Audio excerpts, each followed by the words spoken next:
Dracula by Bram Stoker. Chapter 12. Dr. Seward's Diary. 18 September. I drove at once to Hillingham and arrived early. Keeping my cab at the gate, I went up the avenue alone. I knocked gently and rang as quietly as possible, for I feared to disturb Lucy or her mother, and hoped to only bring a servant to the door. After a while, finding no response, I knocked and rang again. Still no answer. I cursed the laziness of the servants that they should lie abed at such an hour, for it was now 10 o'clock, and so rang and knocked again, but more impatiently, but still without response. Hitherto I had blamed only the servants, but now a terrible fear began to assail me. Was this desolation but another link in the chain of doom which seemed drawing tight round us? Was it indeed a house of death to which I had come too late? I know that minutes, even seconds of delay, might mean hours of danger to Lucy if she had had again one of those frightful relapses, and I went round the house to try if I could find by chance an entry anywhere. I could find no means of ingress. Every window and door was fastened and locked, and I returned baffled to the porch. As I did so, I heard the rapid pit-pat of a swiftly driven horse's feet. They stopped at the gate, and a few seconds later I met Van Helsing running up the avenue. When he saw me, he gasped out, "Then it was you, and just arrived. How is she? Are we too late? Did you not get my telegram?" I answered as quickly and coherently as I could that I had only got his telegram early in the morning, and had not a minute in coming here, and that I could not make any one in the house hear me. He paused and raised his hat as he said solemnly, "Then I fear we are too late. God's will be done."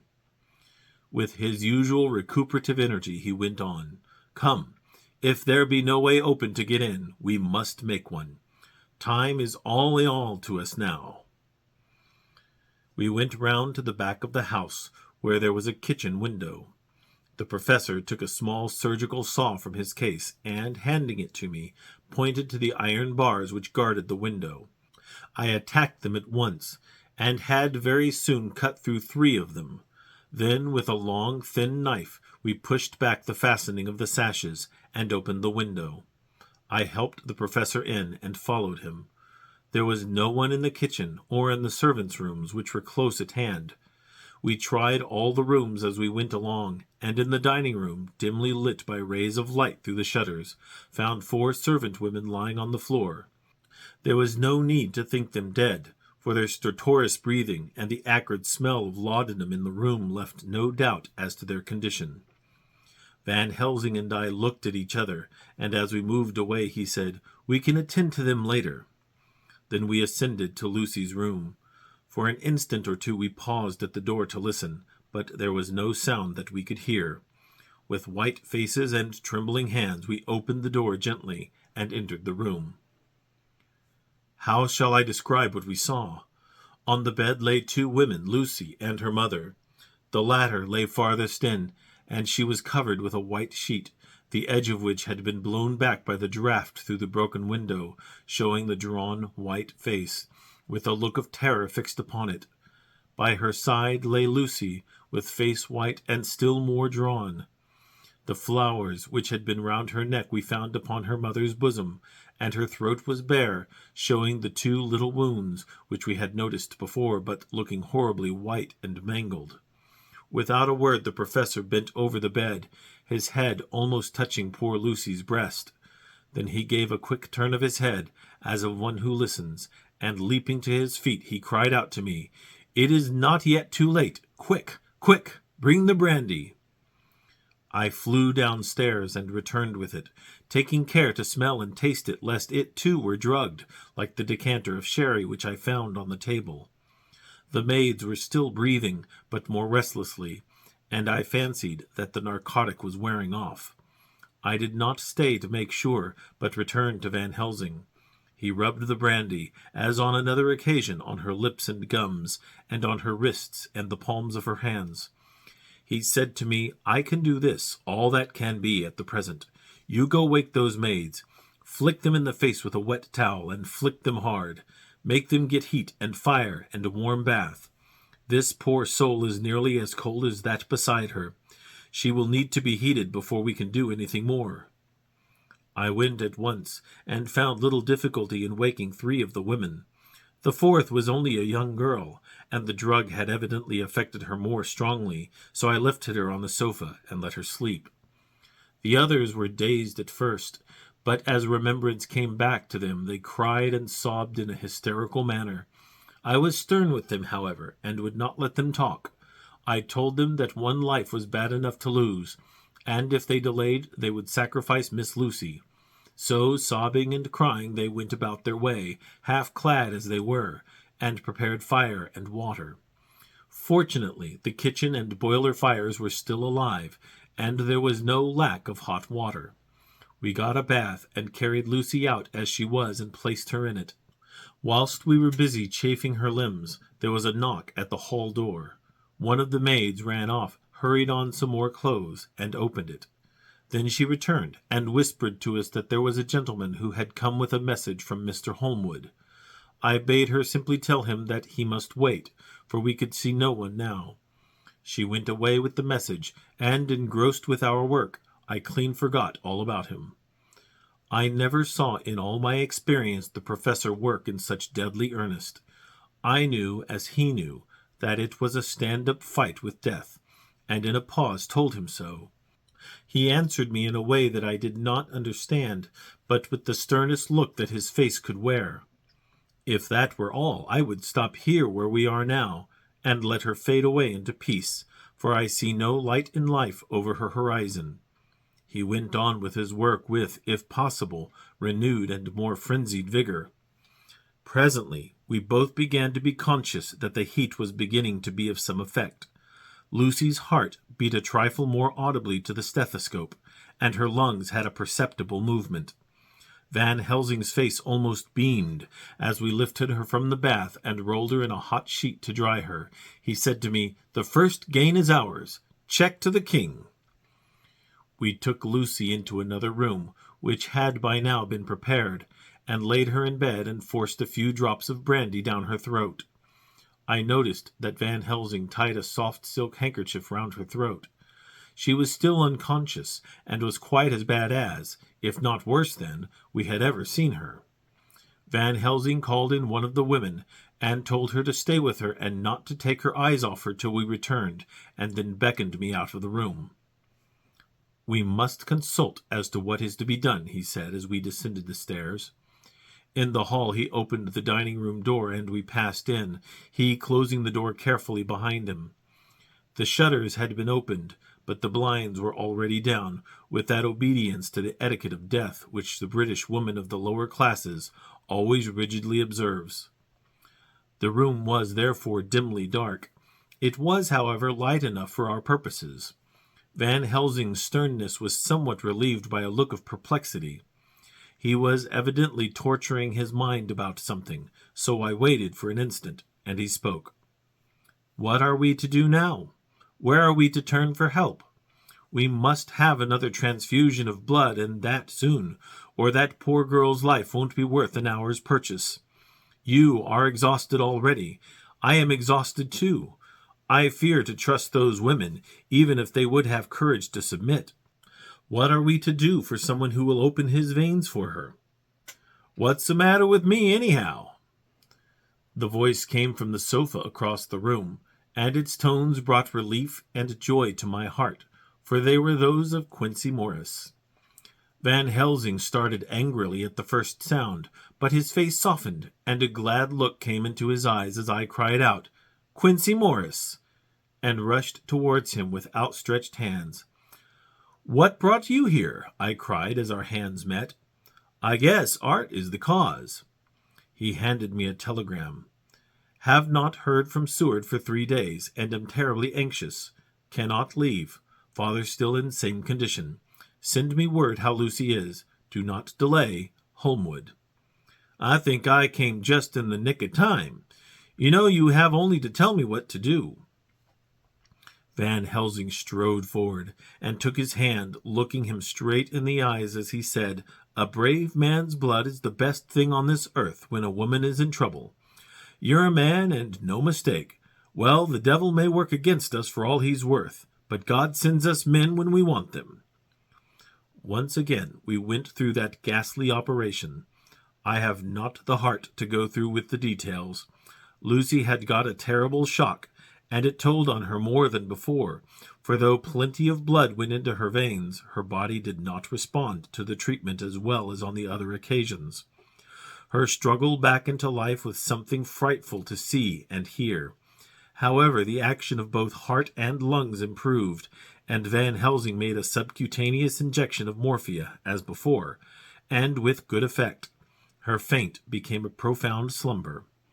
The professor watched, whilst I went downstairs with Quincy Morris, and sent one of the maids to pay off one of the cabmen who were waiting. I left Quincy lying down after having a glass of wine, and told the cook to get ready a good breakfast. Then a thought struck me, and I went back to the room where Lucy now was. When I came softly in, I found Van Helsing with a sheet or two of notepaper in his hand. He had evidently read it, and was thinking it over as he sat with his hand to his brow. There was a look of grim satisfaction in his face, as of one who has had a doubt solved. He handed me the paper, saying only, "It dropped from Lucy's breast when we carried her to the bath." When I had read it, I stood looking at the professor, and after a pause asked him, "In God's name, what does it all mean? Was she or is she mad, or what sort of horrible danger is it?" I was so bewildered that I did not know what to say more. Van Helsing put out his hand and took the paper, saying, "Do not trouble about it now. Forget it for the present. You shall know and understand it all in good time, but it will be later. And now what is it that you came to me to say?" This brought me back to fact, and I was all myself again. "I came to speak about the certificate of death. If we do not act properly and wisely, there may be an inquest, and that paper would have to be produced. I am in hopes that we need have no inquest, for if we had it would surely kill poor Lucy if nothing else did. I know, and you know, and the other doctor who attended her knows, that Mrs. Westenra had disease of the heart, and we can certify that she died of it. Let us fill up the certificate at once, and I shall take it myself to the registrar and go on to the undertaker." "Good, my friend John, well thought of. Truly, Miss Lucy, if she be sad in the foes that beset her, is at least happy in the friends that love her. 1, 2, 3, all open their veins for her, besides one old man. Ah, yes, I know, friend John, I am not blind. I love you all the more for it. Now go." In the hall I met Quincy Morris, with a telegram for Arthur telling him that Mrs. Westenra was dead, that Lucy also had been ill, but was now going on better, and that Van Helsing and I were with her. I told him where I was going, and he hurried me out, but as I was going said, "When you come back, Jack, may I have 2 words with you all to ourselves?" I nodded in reply and went out. I found no difficulty about the registration, and arranged with the local undertaker to come up in the evening to measure for the coffin and to make arrangements. When I got back, Quincy was waiting for me. I told him I would see him as soon as I knew about Lucy, and went up to her room. She was still sleeping, and the professor seemingly had not moved from his seat at her side. From his putting his finger to his lips, I gathered that he expected her to wake before long, and was afraid of forestalling nature. So I went down to Quincy and took him into the breakfast room, where the blinds were not drawn down, and which was a little more cheerful, or rather less cheerless, than the other rooms. When we were alone, he said to me, "Jack Seward, I don't want to shove myself in anywhere where I've no right to be, but this is no ordinary case. You know I love that girl and wanted to marry her, but although that's all past and gone, I can't help feeling anxious about her all the same. What is it that's wrong with her? The Dutchman, and a fine old fellow he is, I can see that, said that time you 2 came into the room that you must have another transfusion of blood, and that both you and he were exhausted. Now I know well that you medical men speak in camera, and that a man must not expect to know what they consult about in private. But this is no common matter, and whatever it is, I have done my part. Is not that so?" "That's so," I said, and he went on. "I take it that both you and Van Helsing had done already what I did today. Is not that so?" "That's so." "And I guess Art was in it too. When I saw him 4 days ago down at his own place, he looked queer. I have not seen anything pulled down so quick since I was on the pampas and had a mare that I was fond of go to grass all in a night. One of those big bats that they call vampires had got at her in the night, and what with his gorge and the vein left open, there wasn't enough blood in her to let her stand up, and I had to put a bullet through her as she lay. Jack, if you may tell me without betraying confidence, Arthur was the first. Is not that so?" As he spoke, the poor fellow looked terribly anxious. He was in a torture of suspense regarding the woman he loved, and his utter ignorance of the terrible mystery which seemed to surround her intensified his pain. His very heart was bleeding, and it took all the manhood of him, and there was a royal lot of it, too, to keep him from breaking down. I paused before answering, for I felt that I must not betray anything which the professor wished kept secret. But already he knew so much, and guessed so much, that there could be no reason for not answering. So I answered in the same phrase. "That's so." "And how long has this been going on?" "About 10 days. 10 days! Then I guess, Jack Seward, that poor pretty creature that we all love has had put into her veins within that time the blood of 4 strong men. Man alive, her whole body wouldn't hold it." Then coming close to me, he spoke in a fierce half-whisper. "What took it out?" I shook my head. "That," I said, "is the crux. Van Helsing is simply frantic about it, and I am at my wit's end. I can't even hazard a guess. There has been a series of little circumstances which have thrown out all our calculations as to Lucy being properly watched, but these shall not occur again. Here we stay until all be well or ill." Quincy held out his hand. "Count me in," he said. "You and the Dutchman will tell me what to do, and I'll do it." When she woke late in the afternoon, Lucy's first movement was to feel in her breast, and, to my surprise, produced the paper which Van Helsing had given me to read. The careful professor had replaced it where it had come from, lest on waking she should be alarmed. Her eyes then lit on Van Helsing and on me too, and gladdened. Then she looked round the room, and seeing where she was, shuddered. She gave a loud cry, and put her poor thin hands before her pale face. We both understood what was meant, that she had realized to the full her mother's death, so we tried what we could to comfort her. Doubtless sympathy eased her somewhat, but she was very low in thought and spirit, and wept silently and weakly for a long time. We told her that either or both of us would now remain with her all the time, and that seemed to comfort her. Towards dusk she fell into a doze. Here a very odd thing occurred. Whilst still asleep, she took the paper from her breast, and tore it in two. Van Helsing stepped over and took the pieces from her. All the same, however, she went on with the action of tearing, as though the material were still in her hands. Finally, she lifted her hands and opened them, as though scattering the fragments. Van Helsing seemed surprised, and his brows gathered as if in thought, but he said nothing. 19 September. All last night she slept fitfully, being always afraid to sleep, and something weaker when she woke from it.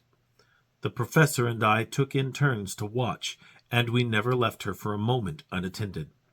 Quincy Morris said nothing about his intention, but I knew that all night long he patrolled round and round the house. When the day came, its searching light showed the ravages in poor Lucy's strength. She was hardly able to turn her head, and the little nourishment which she could take seemed to do her no good.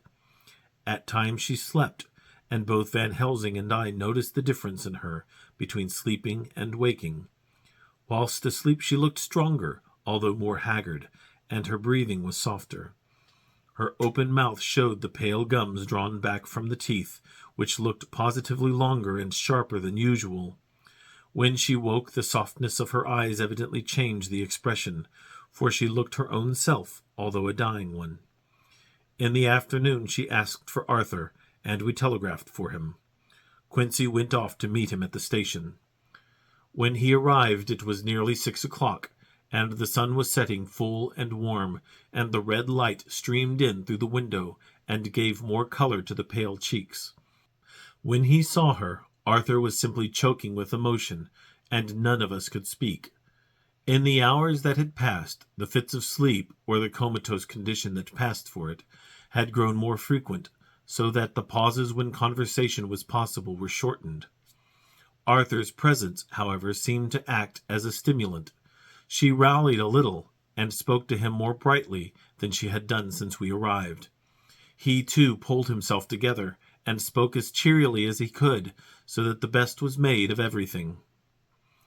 It is now nearly 1 o'clock, and he and Van Helsing are sitting with her.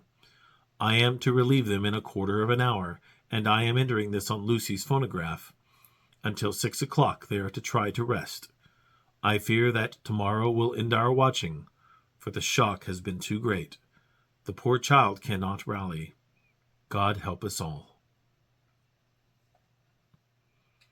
Letter, Mina Harker to Lucy Westenra. Unopened by her. 17 September. My dearest Lucy, it seems an age since I heard from you, or indeed since I wrote. You will pardon me, I know, for all my faults when you have read all my budget of news. Well, I got my husband back all right. When we arrived at Exeter, there was a carriage waiting for us, and in it, though he had an attack of gout, Mr. Hawkins. He took us to his house, where there were rooms for us, all nice and comfortable, and we dined together. After dinner, Mr. Hawkins said, My dears, I want to drink your health and prosperity, and may every blessing attend you both. I know you both from children, and have with love and pride seen you grown up. Now I want you to make your home here with me. I have left to me neither chick nor child. All are gone, and in my will I have left you everything. I cried, Lucy dear, as Jonathan and the old man clasped hands. Our evening was a very, very happy one. So here we are, installed in this beautiful old house, and from both my bedroom and the drawing-room I can see the great elms of the cathedral close, with their great black stems standing out against the old yellow stone of the cathedral, and I can hear the rooks overhead cawing and chattering and gossiping all day after the manner of rooks and humans. I am busy, I need not tell you, arranging things and housekeeping. Jonathan and Mr. Hawkins are busy all day, for now that Jonathan is a partner, Mr. Hawkins wants to tell him all about the clients. How is your dear mother getting on? I wish I could run up to town for a day or two to see you, dear, but I dare not go yet with so much on my shoulders, and Jonathan wants looking after still. He is beginning to put some flesh on his bones again, but he was terribly weakened by the long illness. Even now he sometimes starts out of his sleep in a sudden way, and awakes all trembling, until I can coax him back to his usual placidity. However, thank God, these occasions grow less frequent as the days go on, and they will in time pass away altogether, I trust. And now I have told you my news, let me ask yours. When are you to be married, and where? And who is to perform the ceremony, and what are you to wear? And is it to be a public or private wedding?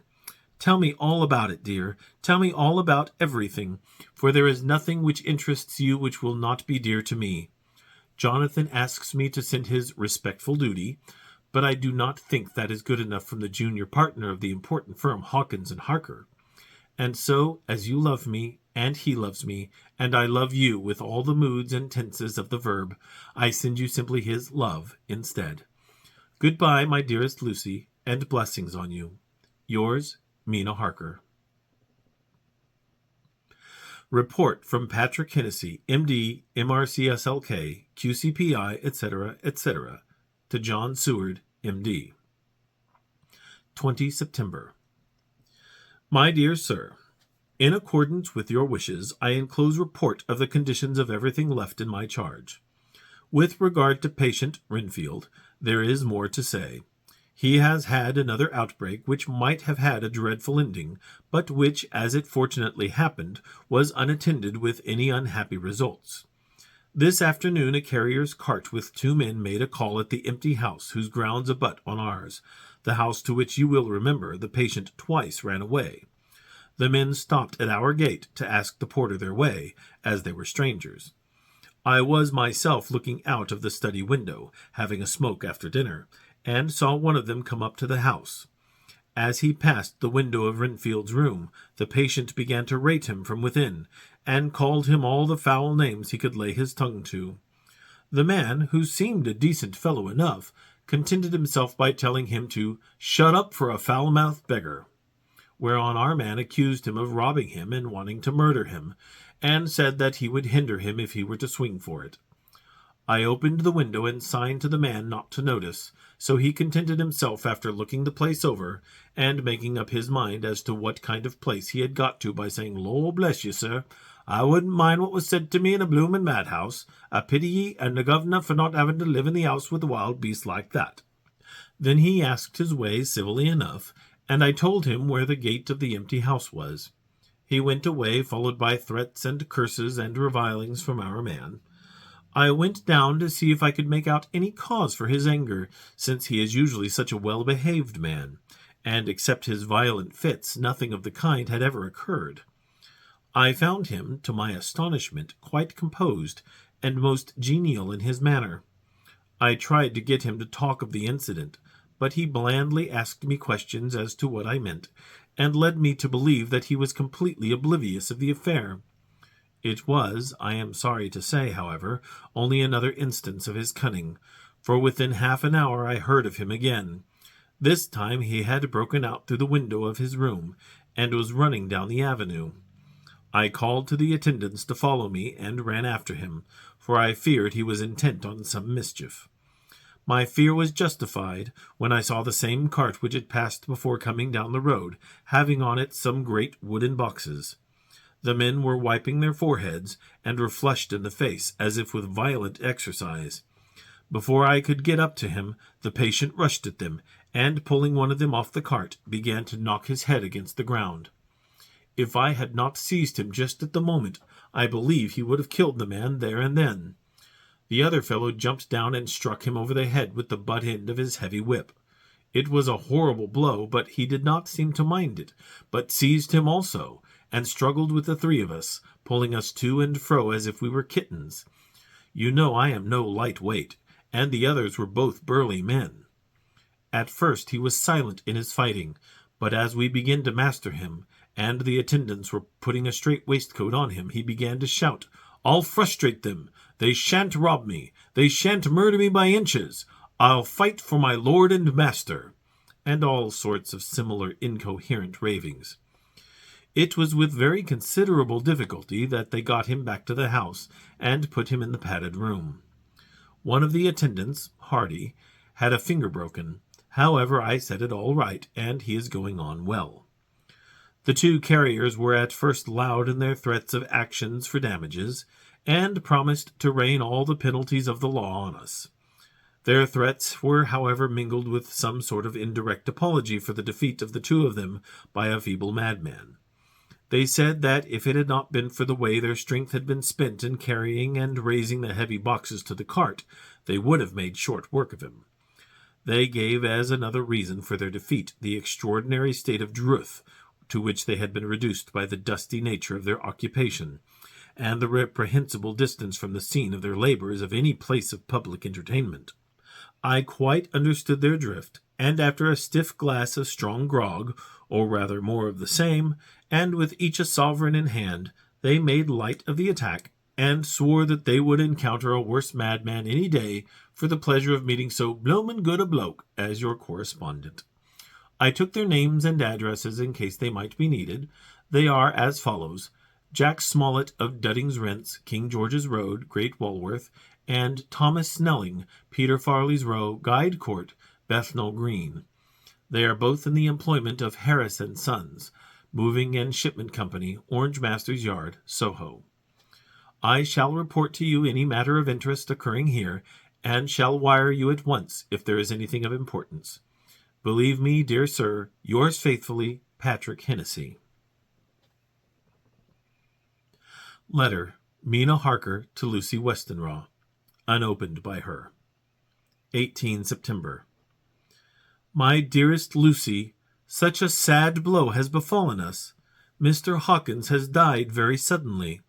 Some may not think it so sad for us, but we had both come to so love him that it really seems as though we had lost a father. I never knew either father or mother, so that the dear old man's death is a real blow to me.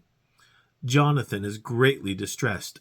It is not only that he feels sorrow, deep sorrow, for the dear good man who has befriended him all his life, and now at the end has treated him like his own son, and left him a fortune which to people of our modest bringing up is wealth beyond the dream of avarice. But Jonathan feels it on another account. He says the amount of responsibility which it puts upon him makes him nervous. He begins to doubt himself. I try to cheer him up, and my belief in him helps him to have a belief in himself. But it is here that the grave shock that he experienced tells upon him the most. Oh, it is too hard that a sweet, simple, noble, strong nature such as his, a nature which enabled him by our dear good friend's aid to rise from clerk to master in a few years, should be so injured that the very essence of its strength is gone. Forgive me, dear, if I worry you with my troubles in the midst of your own happiness, but, Lucy, dear, I must tell someone, for the strain of keeping up a brave and cheerful appearance to Jonathan tries me, and I have no one here that I can confide in. I dread coming up to London, as we must do that day after tomorrow, for poor Mr. Hawkins left in his will that he was to be buried in the grave with his father. As there are no relations at all, Jonathan will have to be chief mourner. I shall try to run over to see you, dearest, if only for a few minutes. Forgive me for troubling you. With all blessings, your loving Mina Harker. Dr. Seward's Diary, 20 September. Only resolution and habit can let me make an entry tonight. I am too miserable, too low-spirited, too sick of the world and all in it, including life itself, that I would not care if I heard this moment the flapping of the wings of the angel of death. And he has been flapping those grim wings to some purpose of late. Lucy's mother, and Arthur's father, and now... Let me get on with my work. I duly relieved Van Helsing in his watch over Lucy. We wanted Arthur to go to rest also, but he refused at first. It was only when I told him that we should want him to help us during the day, and that we must not all break down for want of rest, lest Lucy should suffer, that he agreed to go. Van Helsing was very kind to him. "Come, my child," he said, "come with me. You are sick and weak, and have had much sorrow and much mental pain, as well as that tax on your strength that we know of. You must not be alone, for to be alone is to be full of fears and alarms. Come to the drawing-room, where there is a big fire, and there are 2 sofas. You shall lie on one, and I on the other, and our sympathy will be comfort to each other, even though we do not speak, and even if we sleep." Arthur went off with him, casting back a longing look on Lucy's face, which lay in her pillow, almost whiter than the lawn. She lay quite still, and I looked around the room to see that all was as it should be. I could see that the professor had carried out in this room, as in the other, his purpose of using the garlic. The whole of the window sashes reeked with it, and round Lucy's neck, over the silk handkerchief which Van Helsing made her keep on, was a rough chaplet of the same odorous flowers. Lucy was breathing somewhat stertorously, and her face was at its worst, for the open mouth showed the pale gums. Her teeth, in the dim, uncertain light, seemed longer and sharper than they had been in the morning. In particular, by some trick of the light, the canine teeth looked longer and sharper than the rest. I sat down beside her, and presently she moved uneasily. At the same moment there came a sort of dull flapping or buffeting at the window. I went over to it softly, and peeped out by the corner of the blind. There was a full moonlight, and I could see that the noise was made by a great bat, which wheeled around, doubtless attracted by the light, although so dim, and every now and again struck the window with its wings. When I came back to my seat, I found that Lucy had moved slightly, and had torn away the garlic flowers from her throat. I replaced them as well as I could, and sat watching her. Presently she woke, and I gave her food, as Van Helsing had prescribed. She took but a little, and that languidly. There did not seem to be with her now the unconscious struggle for life and strength that had hitherto so marked her illness. It struck me as curious that the moment she became conscious she pressed the garlic flowers close to her. It was certainly odd that whenever she got into that lethargic state, with a stertorous breathing, she put the flowers from her, but that when she waked she clutched them close. There was no possibility of making any mistake about this, for in the long hours that followed she had many spells of sleeping and waking, and repeated both actions many times. At 6 o'clock Van Helsing came to relieve me. Arthur had then fallen into a doze, and he mercifully let him sleep on. When he saw Lucy's face I could hear the hissing indraw of breath, and he said to me in a sharp whisper, "Draw up the blind. I want light." Then he bent down, and with his face almost touching Lucy's, examined her carefully. He removed the flowers and lifted the silk handkerchief from her throat. As he did so he started back, and I could hear his ejaculation, "Mein Gott!" as it was smothered in his throat. I bent over and looked too, and as I noticed, some queer chill came over me. The wounds on the throat had absolutely disappeared. For fully 5 minutes Van Helsing stood looking at her, with his face at its sternest. Then he turned to me and said calmly, "She is dying. It will not be long now. It will be much difference, mark me, whether she dies conscious or in her sleep. Wake that poor boy, and let him come and see the last. He trusts us, and we have promised him." I went to the dining room and waked him. He was dazed for a moment, but when he saw the sunlight streaming in through the edges of the shutters, he thought he was late, and expressed his fear. I assured him that Lucy was still asleep, but told him as gently as I could that both Van Helsing and I feared that the end was near. He covered his face with his hands, and slid down on his knees by the sofa, where he remained, perhaps a minute, with his head buried, praying, whilst his shoulders shook with grief. I took him by the hand and raised him up. "Come," I said, "my dear old fellow, summon all your fortitude. It will be best and easiest for her." When we came into Lucy's room I could see that Van Helsing had, with his usual forethought, been putting matters straight, and making sure everything looked as pleasing as possible. He had even brushed Lucy's hair, so that it lay on the pillow in its usual sunny ripples. When we came into the room she opened her eyes, and seeing him, whispered softly, "Arthur, oh my love, I am so glad you have come." He was stooping to kiss her when Van Helsing motioned him back. "No," he whispered, "not yet. Hold her hand. It will comfort her more." So Arthur took her hand and knelt beside her, and she looked her best, with all the soft lines matching the angelic beauty of her eyes. Then gradually her eyes closed, and she sank to sleep. For a little bit her breast heaved softly, and her breath came and went like a tired child's. And then insensibly there came the strange change which I had noticed in the night. Her breathing grew stertorous, the mouth opened, and the pale gums, drawn back, made the teeth look longer and sharper than ever. In a sort of sleep-waking, vague, unconscious way she opened her eyes, which were now dull and hard at once, and said in a soft, voluptuous voice, such as I had never heard from her lips, "Arthur, oh my love, I am so glad you have come. Kiss me." Arthur bent eagerly over to kiss her, but at that instant Van Helsing, who, like me, had been startled by her voice, swooped upon him, and catching him by the neck with both hands, dragged him back with a fury of strength which I never thought he could have possessed, and actually hurled him almost across the room. "Not on your life," he said. not for your living soul and hers." And he stood between them like a lion at bay.